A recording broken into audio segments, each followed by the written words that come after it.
आप सुन रहे हैं रेडियो टशन, जो छू ले आपका मन। वेल, गुड इवनिंग, सत श्री अकाल, आदाब, कैसे हैं आप? मैं हूं आपका दोस्त अमन और आप सुन रहे हैं radio Tashan, where you can learn along with fun. Once again, welcome back to your favorite show regarding health, that is स्वास्थ्य की बात, रेडियो टशन के साथ. With me, as always, the expert doctors in homeopathic field as well as in other field. He has much knowledge about the pathies as well as treatments, ideas, medicines.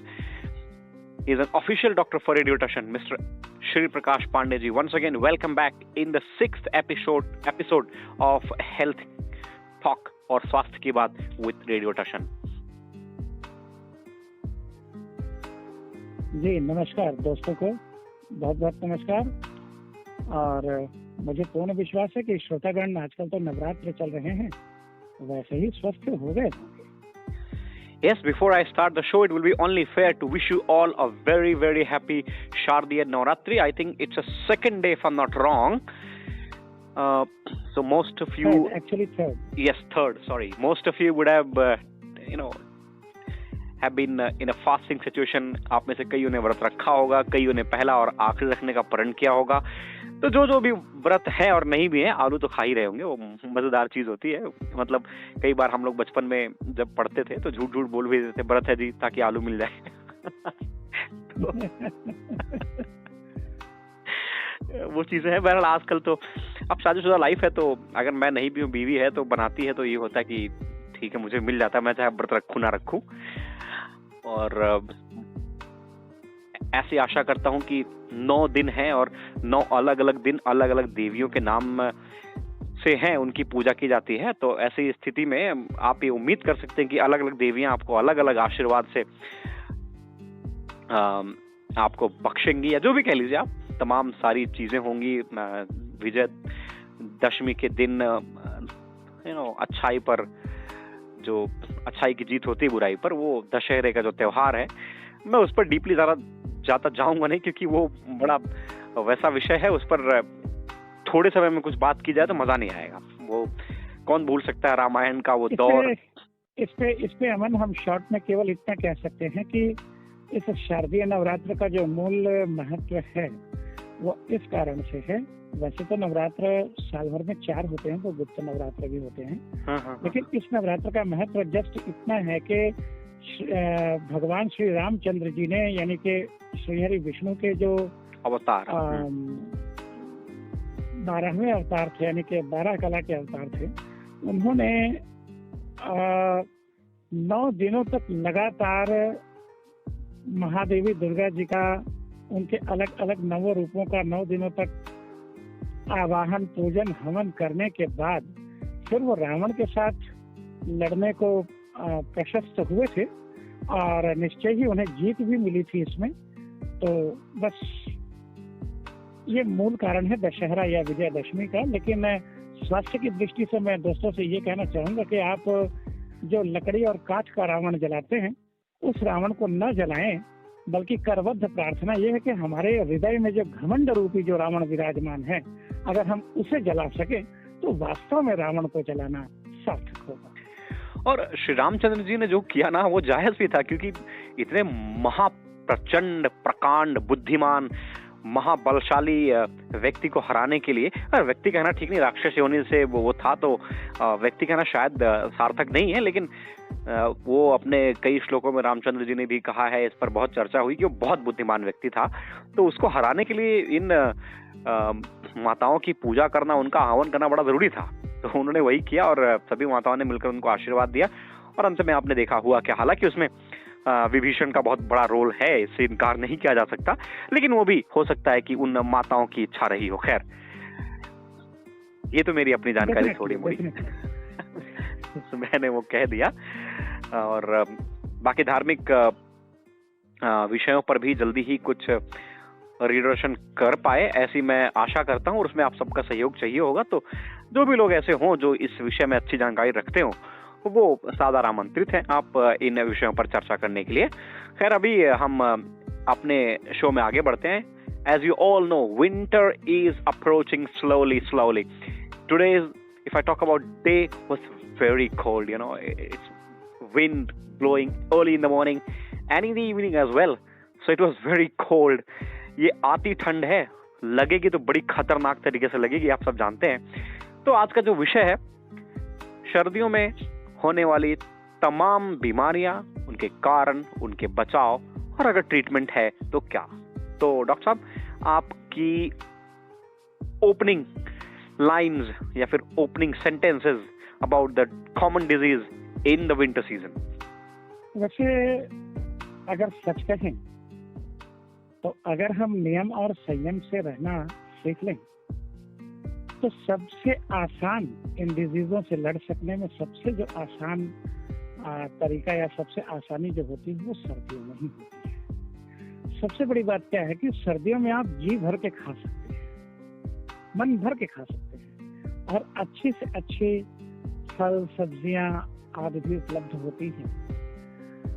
और इस मौके का अगर कोई फायदा उठाना चाहे, अगर थोड़ा सा नियम संयम से रहे, तो सर्दियां वास्तव में क्या है हम आपको बताते चले कि जो समस्याएं या जो वायरसेस हमें बरसातों में पनपते हैं और बरसातों में हमें अटैक करते हैं, अगर हम समय रहते उनका ट्रीटमेंट न कर लें तो वे ही सर्दियों में जाकर के हम पर प्रबल हो जाते हैं। दरअसल क्या है कि सर्दियों में दिन कम निकलता है, यानी दिन तो निकलता है, सूर्य भी निकलता है, लेकिन कोहरे के कारण से जो विटामिन डी है उससे हम अक्सर वर्जित रह जाते हैं। और विटामिन डी के केवल 2 स्रोत हैं।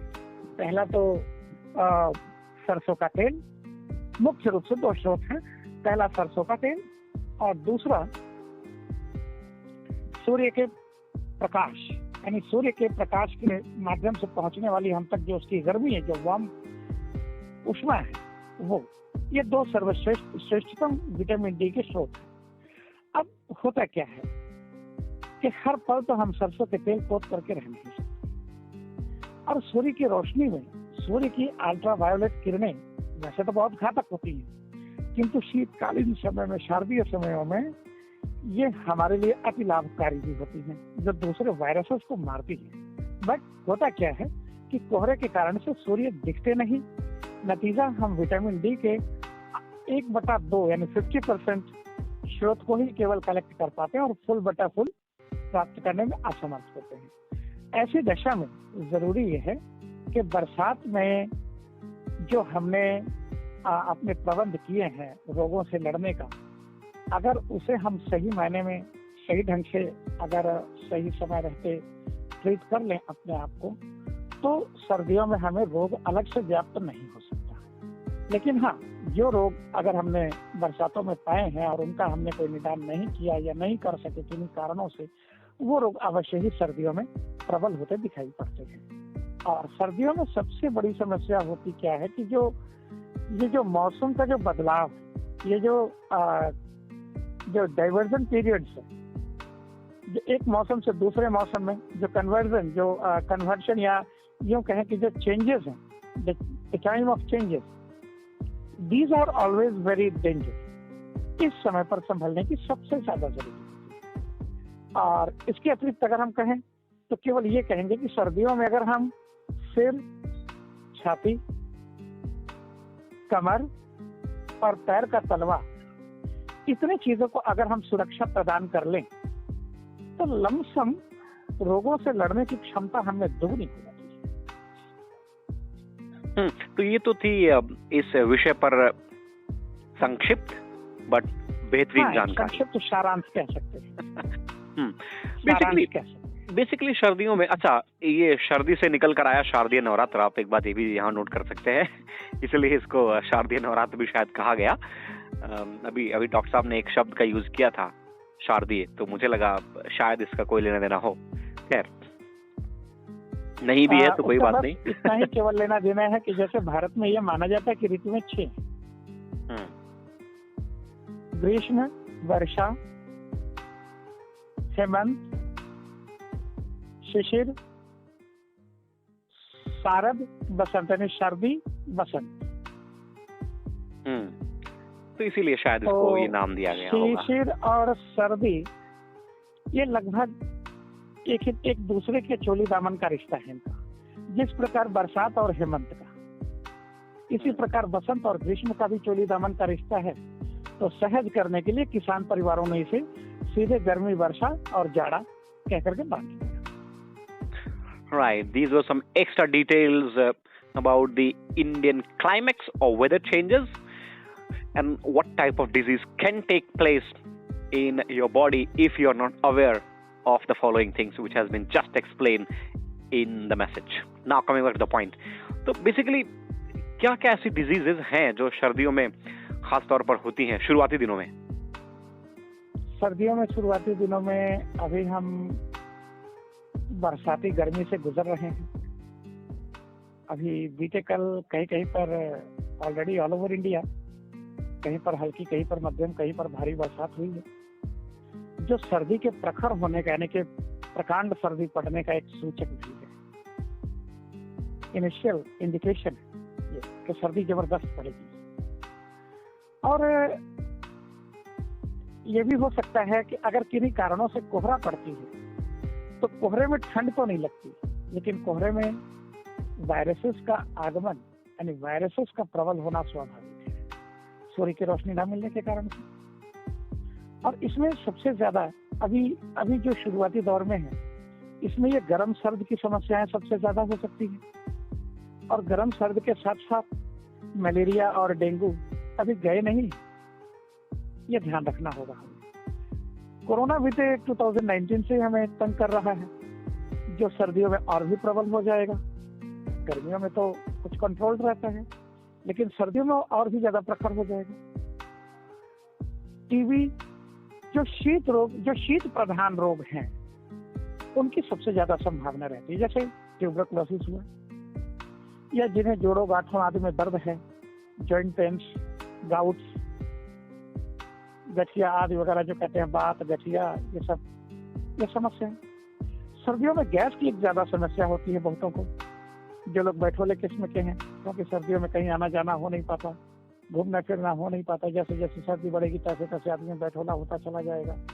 नतीजा केवल गर्म ही गर्म, शरीर से भी गर्म, और खान पान भी सर्दियों का जितना भी होता है, सर्दियों में आने वाली फसलें सब लगभग गर्मा गर्म ही होती हैं, इसलिए उनका उपज भी सर्दियों में ही होती है।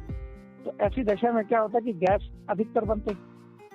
तो ये कुछ समस्याएं, और डेंगू, मलेरिया, टाइफाइड, ये तो कुछ बीमारियां ऐसी हैं कि जिनका वास्तविक कोई सीजन नहीं है, पर मूलतः ये बरसात में जन्म लेते हैं और सर्दी में अपना पूरा पराक्रम प्रदर्शित कर देते हैं।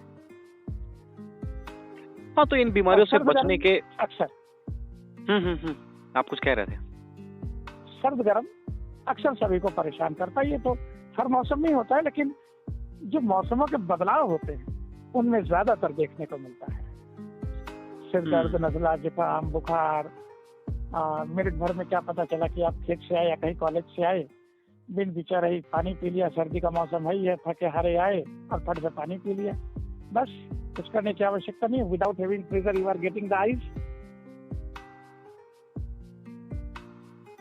हाँ, तो बिल्कुल इन बीमारियों से बचने के तरीके हमने पहले ही बता रखे हैं, चाहे वो डेंगू हो या फिर मलेरिया हो, टाइफाइड हो, कुछ भी हो, तो वो आप पिछले एपिसोड्स में जाके सुन सकते हैं, उस पर विस्तृत चर्चा की गई है। तो यहाँ भी ये माना जाए कि टीबी से लेकर सारी बीमारियां सर्दियों में भी हो सकती हैं। वैसे बाय द वे बीमारियों का कोई खास सीजन होता नहीं है, कोई भी बीमारी किसी भी सीजन में पनप सकती है और बढ़ सकती है, लेकिन मूलतः ऐसा माना जाता है कि सर्दियों में ये बीमारियां ज्यादा होती हैं, क्योंकि मौसम में बदलाव होते हैं और आदमी कई बार आलसी प्रवृत्ति का भी हो जाता है। जिनको डेली ऑफिस आना जाना है वो तो बेचारे आएंगे जाएंगे, क्या करेंगे, हमारे जैसे लोग तो नहीं चाहते हुए जाना पड़ेगा। और जैसे जैसे सर्दियां नजदीक आती हैं वैसे वैसे ब्लोअर्स, रूम हीटर्स, इनकी खरीदारी बहुत तेजी के साथ बढ़ जाती है और उन कंपनियों को बड़ा लाभ होता है। ऐसी स्थिति में क्या ब्लोअर्स या रूम हीटर्स का इस्तेमाल करना सुखद तो होता है, ठीक है, क्या फायदेमंद भी है या फिर दिक्कतें ज्यादा हैं? जी देखिए, यहाँ बातें दो हैं। सुखद तो है, पर आप कितना इस्तेमाल करते हैं, किन ओकेजन्स पर इस्तेमाल करते हैं, ये बड़ा महत्व रखता है। कहने का भाव ये कि आप ठहरते हुए कहीं से आए या पानी वाला कोई भी काम करके आए, ठंड से आए, तो आप 10 मिनट सेक लीजिए, उसमें कोई बुराई नहीं। शरीर को गर्मी की आवश्यकता होती है शीतकाल में बहुत ज्यादा, तो 10 मिनट, 15 मिनट, आधा घंटा सेक लीजिए। किंतु हमारे बहुत से साथी ऐसे देखने को मिलता है कि घर में सोए सोए ही क्या पता चला कि जिंदगी खत्म हो गई। कैसे? क्योंकि अगर आप रूम में सर्वथा ही हीटर, रूम हीटर या ब्लोअर्स चला के रखेंगे तो इससे क्या होता है कि घर में, कमरे में आपके बाहर की हवाओं का आदान प्रदान नहीं होता और फिर अंदर आपको गर्मी उपज रही है। ये गर्मी एक गैस बनाती है जो कभी कभी हमारे जीवन तक के लिए हानि हो सकती है। और विशेषतः छोटे बच्चों और बुजुर्गों को ये सुविधाएं देना भी ज्यादा जरूरी है और उन पर निगरानी करना भी उससे कहीं ज्यादा जरूरी है इस मौसम में विशेष रूप से। अगर खास करके अगर आप गर्मियों में एसी या सर्दियों में रूम हीटर या ब्लोअर्स का इस्तेमाल करते हैं तो ऐसी स्थिति में कौन से वो फल हैं जो ज्यादा लाभदायक होंगे उन्हें खाना चाहिए ताकि एटलीस्ट बॉडी में गर्मी बनी रहे? आप बादाम वगैरह को कहते होंगे डॉक्टर्स, आप खुद भी बताएंगे, मैंने भी सुना हुआ है बादाम है, अखरोट है, इन चीजों को गर्मी में खाया जाना चाहिए। मूंगफली वगैरह भी कई लोग प्राय इस्तेमाल कर लेते हैं, तो जरा बताएं कौन कौन से फल हैं या सब्जियां जो ज्यादा फायदेमंद होती हैं? देखिए, फल सब्जियों की अगर हम बात करें तो सबसे पहले मैं सर्दियों में अपने मित्रों से ये आग्रह करूंगा, कैरोट यानी हिंदी में शायद गाजर कहते हैं, गाजर, बीट यानी जिसको हम लोग चुकंदर या रक्त गाजर कहते हैं, हमारे विज्ञान की भाषा में रक्त गाजर लिखा जाता है। बीट लाल लाल होता है छिलने काटने पर, कहीं कहीं पर चुकंदर के नाम से भी ये जाना जाता है काफी सारे इलाकों में भारत के। तो चुकंदर और गाजर सर्दियों के लिए श्रेष्ठतम, चाहे इसे आप फल के रूप में सेवन कर लें, चाहे आप सब्जी के रूप में सेवन कर लें, चाहे आप सैलेड के रूप में सेवन कर लें, ये सबसे अच्छी चीज है। इसके अतिरिक्त मौसमी जो हरी पत्तीदार सब्जियां हैं, फॉर एग्जाम्पल पालक हो सकता है, देहातों में आपने सरसों का साग खाते हुए देखा होगा। सरसों का साग जिससे हमें भरपूर मात्रा में एक तो तैलीय गुण भी मिलता है, चर्बी भी मिलती है, दूसरा विटामिन डी की भी पर्याप्त उपलब्धता हो जाती है जो शरीर के लिए बहुत ज्यादा जरूरी है। और वैसे तो सर्दियों की सारी सब्जियां ही अच्छी हैं, बीन्स वगैरह भी अच्छी हैं। मटर और चने तो मान लीजिए सर्दियों में अभी जो आप लोग प्राप्त कर रहे हैं तो चालानी है, अभी कुछ दिन बीतने पर ही नई फसल वास्तव में आ पाएगी। आपका देसी फसल थोड़ा देर में आएगा, सर्दी के मध्यावधि में आएगा वो। तो इस तरीके से करके कुल मिलाकर के हम ये कहेंगे कि सर्दियों की सब्जियों में बंद गोभी जो है ये थोड़ा सा बादी है, सॉरी फूल गोभी, कॉलीफ्लावर, हिंदी में फूल गोभी कहेंगे, कॉलीफ्लावर। मित्रों से निवेदन है कि मेरी हिंदी को बहुत ध्यान से सुने, एक्चुअली हिंदी बस आप ही लोगों के लिए बोलने का प्रयास है। तो कॉलीफ्लावर जो है ये थोड़ा सा बादी है, लेकिन सर्दियों में 2-4 काम हम बहुत अच्छे कर सकते हैं। अगर हम टोमेटो सूप पीने के आदी हो जाए, थोड़ा सा पालक सूप अगर पीने के आदी हो जाए, सर्दियों में थोड़ा सा हम गरम मसाले को तेज कर दें, जैसे काली मिर्च, अदरक, लौंग, इलायची, इन चीजों को थोड़ा सा हम तेज कर दें अपने खान पान में। हल्दी का सेवन हम थोड़ा अधिक अगर कर सके तो बहुत सारी समस्याओं से जूझने में हमें आसानी भी होगी और रोगों से बचने में भी मदद मिलेगी। एंटीबॉडी और एंटी डिजीजेस भी हमें अधिकाधिक क्रिएट होंगे। ये विशेष बातों का अगर हम ध्यान रख लें। जहाँ तक अन्य फलों की बात है तो पपीता बारहमासी है, किसी भी मौसम में हो। ऑरेंज सर्दियों का ही फसल है, इनका भी हम सेवन कर सकते हैं। ग्वावाज का भी आप सेवन कर सकते हैं, ग्वावाज पेट के लिए बहुत ही अच्छा चीज है। हाँ, कुछ बातें हैं, इन फलों को खाने के लिए हमें थोड़ा सा समय का चयन अनिवार्य है। उदाहरण के लिए आप सोचे कि सो करके उठते ही हम ऑरेंज ले लें, तो that must not be good for your health. लेकिन after 10 o'clock in the morning जब थोड़ा सा मौसम यानी टेम्परेचर थोड़ा सा सामान्य की तरफ होता है, यानी थोड़ा सा हाई हो जाता है, उस समय में आप इन चीज़ों को खाएं। और अगर धूप में बैठ करके खा रहे हैं तब तो और भी मज़े की बात है। तिल की बनी चीज़ों को आप खा सकते हैं, अलसी की बनी चीज़ों को आप खा सकते हैं, मूंगफली, काजू, अखरोट, बादाम, जब तिलहन वाली चीज़ें हैं, इनका सर्दियों में हमें कुछ अधिक सेवन करने का प्रयत्न करना चाहिए। मान लीजिए काजू या बादाम तो सभी के वश में नहीं हो सकता, मध्यम वर्गीय या जो लोअर या मिडिल क्लासेस से आते हैं तो मान लेते हैं कि ये संभव है कि ये बादाम या काजू बहुत आयत में सेवन नहीं कर सकते, लेकिन मूंगफली है, फिर इधर आप तिल है, अलसी है, गुड़ है, गुड़ का सेवन थोड़ा सोच समझ करके करें, लेकिन तिल, अलसी, मूंगफली, इन चीज़ों का सेवन आप तिलहन फसलों के रूप में यूज कर सकते हैं और ये निश्चय ही आपके लिए काफी लाभकारी सिद्ध होंगे। सर्दियों में कुछ और समस्याएं आती हैं। एक बड़ी कॉमन समस्या होती है शरीर का फटना। पूरे शरीर में ये समस्या उत्पन्न होती है, पैर से लेके हाथ, पीठ वगैरह वगैरह सब फटने लगते हैं। तो इसका क्या कारण है और इसको कैसे खत्म किया जाए? इसका मूल कारण है हमारी साफ सफाई में आने वाली कमी और शारीरिक और मानसिक रूप से स्वयं के शरीर के साथ की जाने वाली लापरवाही रूपी ज्यादती। जहाँ तक इसका सवाल है तो हम देखिए, सर्दी हो या गर्मी हो या कोई भी मौसम हो, हमें शरीर में जब हम कहीं से आते हैं तो हम ताजे पानी से अपने हाथ, पैर, मुंह को बढ़िया से धोएं, नहाए रोज। और सर्दियों में बहुत सी जगहों पर यह शिकायत मिलती है कि हम नहाते हैं, ठंड लगती है, हमसे अब नहाया नहीं जाता। तो ऐसी दशा में मैं ये कहूँगा कि आप शरीर में सरसों के तेल का पहले मालिश कीजिए बढ़िया से, और 10 मिनट बाद आप जाकर के नहाइए, आपको सर्दी नहीं लगेगी। क्योंकि आपने नहाया, शरीर पर पानी गिरा, शरीर को साफ करता हुआ पानी, लेकिन आपके शरीर पर टिका नहीं, वो बह गया, क्योंकि तेल उसे टिकने नहीं देगा। It use to make a slippery specially, तो ये टिकने नहीं देगा। तो ऐसी दशा में एक तो पानी आपके शरीर को धो रहा है लेकिन आपके शरीर पे टिक नहीं रहा, और दूसरे सरसों के तेल जैसी एंटीबायोटिक का इस्तेमाल आपने नहाने से पहले ही कर लिया है, जो आपके सेहत के लिए लाभकारी है। तो अगर ऐसा करते हैं तो आपके स्किन जो है वो मुलायम रहेंगे। अगर वो मुलायम रहेंगे तो फटने का मतलब नहीं होता। फिर भी मिट्टी वगैरह के कारण फटते हैं, तो आप प्रयास करें कि जब भी आप बाहर से आते हैं तो कम से कम उसे बढ़िया से धो करके और हल्का फुल्का सरसों का तेल, या अगर आप देहात में रहते हैं, अगर आप किसान के घर में है, पशुपालन आपका पेशा है, तो जो मस्का होता है, बटर, तो वो आप लगा सकते हैं। वो भी एक बहुत अच्छा एंटीबायोटिक और एंटीसेप्टिक भी है और बड़ा लाभकारी है।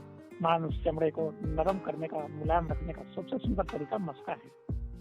या दूध से निकलने वाली जो छाली होती है वो भी बहुत ही कारगर होती है इस मामले में। तो ये तो रही एक बात। अच्छा, एक और समस्या अक्सर सुनने में आती है, ये जो मैं आपसे पूछ रहा हूँ सभी लोगों के प्रश्न हैं, बट मैं उनके नाम नहीं ले रहा हूँ क्योंकि उन लोगों का विशेष आग्रह होता है कि उनका नाम ना बताया जाए, तो इसलिए मैं नाम नहीं ले रहा हूँ। बाकी ये सारे जो मैंने आपसे पूछे सब प्रश्न हैं, ये मैं अपनी तरफ से कुछ भी नहीं पूछता, जो मुझे पूछने के लिए कहा जाता है मैं वही पूछता हूँ थोड़ी, क्योंकि मेरी समझ हमें भी खुशी होती है जब लोग प्रश्न भेजते हैं, भले ही अपना नाम बताएं या ना बताएं, क्योंकि अब यहाँ नेट पर तो सारा संसार सुनेगा, ना जाने उनके प्रश्न कैसे हो सकते हैं। तो नाम उजागर करना यहाँ पर अनिवार्य भी नहीं है, लेकिन हाँ, हम ये बार बार आग्रह करते रहेंगे जनता जनार्दन के समक्ष, अपने श्रोता बंधुओं से, कि आपकी जो भी समस्याएं हों, आप जो भी जानना चाहते हैं, जिस विषय पर भी आप डिस्कशन करना चाहते हैं, अवश्य हमारे रेडियो स्टेशन की ईमेल आईडीज पर, कमेंट बॉक्स में भी आप अपने क्वेश्चंस डाल सकते हैं, ईमेल आईडीज पर भी डाल सकते हैं। हाँ, तो सवाल ये था, आपको निस्संदेह मिलेगा। सवाल ये पूछने वाला था मैं, अक्सर कई लोग होते हैं, उनको जैसे सर्दी हो या फिर गर्मी हो, कोई भी मौसम हो, जब वो नहाते हैं तो उन्हें ठंड लगती है, और वो पंखे में जब आते हैं तो फिर उन्हें जैसे नहाने के पहले उन्हें गर्मी लगेगी तो उन्हें लगेगा चलो नहा लिया जाए। नहाने के बाद अगर वो पंखे में खड़े हुए आके या फिर कुछ ऐसा हुआ, और कई बार नहाए ना भी उसके बाद भी ऐसे ही नॉर्मली सो रहे हो पंखे में, तो जैसे पंखा बंद करो जी ठंड लग रही है और गर्मी रहती है, क्या कारण है इसका? बड़ा अजीबो गरीब विषय, लेकिन क्या बताऊं, मुझे भी लगा यार। अच्छा, मेरे साथ समस्या अक्सर ये होती थी, अब तो जैसे दिल्ली आया तब से नहीं होती है। सर्दियों में भी मुझे बहुत गर्मी होती थी, इतना पसीना आता था, मतलब लोग मेरे साथ सोते थे अगर मेरे फैमिली में, मेरे ब्रदर्स, तो वो उनको लगता था यार भैया ठीक है आप अलग ही सो जाओ। तो ये भी एक इसके मूलतः दो कारण हो सकते हैं।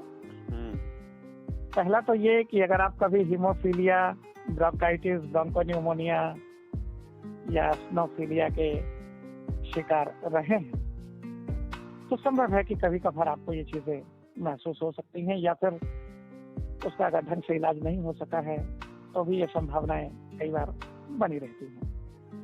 दूसरी चीज ये होता है कि कुछ हमारे साथी ऐसे भी होते हैं कि जो इस प्रकार का उनका पेशा होता है या काम होता है कि जहां पर उन्हें नहाने का अवसर कम से कम मिलता है, जिस कारण से जब गर्म शरीर पर अचानक पानी पड़ता है तो पंखे में आने पर उन्हें ठंड महसूस होती है। और कुछ लोग इतने सेंसिटिव होते हैं, नेचुरली जन्म से ही कुछ लोग इतने सेंसिटिव होते हैं कई बार कि जो ठंड को सहन नहीं कर पाते। तो ऐसी दशा में मैं चाहूंगा कि वो बेझिझक सरसों के तेल का पहले अपने शरीर पर बढ़िया से मालिश करें और तत्पश्चात स्नान करें। उन्हें इस ठंड से इमीडिएटली निजात मिलेगी, ये मैं दावे के साथ कह सकता हूँ। अच्छा, मुझे जो ये केस लगा ये वाला, असल में मेरे घर का ही केस है, तो मुझे लगा शायद सेंसिटिवनेस या फिर सेंसिटिविटी ज्यादा होगी, यही एक कारण हो सकता है। तो ऐसी दशा में क्या सरसों का तेल लगाना, चलिए नहाने के आदमी लगा लेगा, ठीक बात है, अब उसको बीच में ठंड लगती गर्मी में तो वो क्या करे भाई?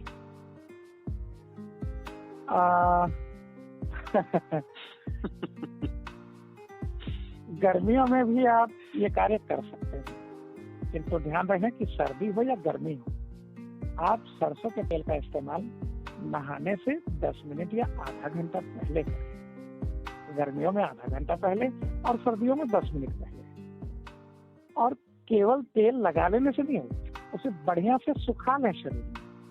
और यदि संभव हो तो थोड़ा बहुत इस तेल के मालिश के बाद थोड़ा बहुत अगर धूप में भी अगर बैठ सके, लेकिन जिन्हें काम काज पर जाना उनका तो काम सवेरे का होता है, सवेरे तो ना गर्मी में ही धूप दिखाई पड़ती है जल्दी और ना सर्दी में ही।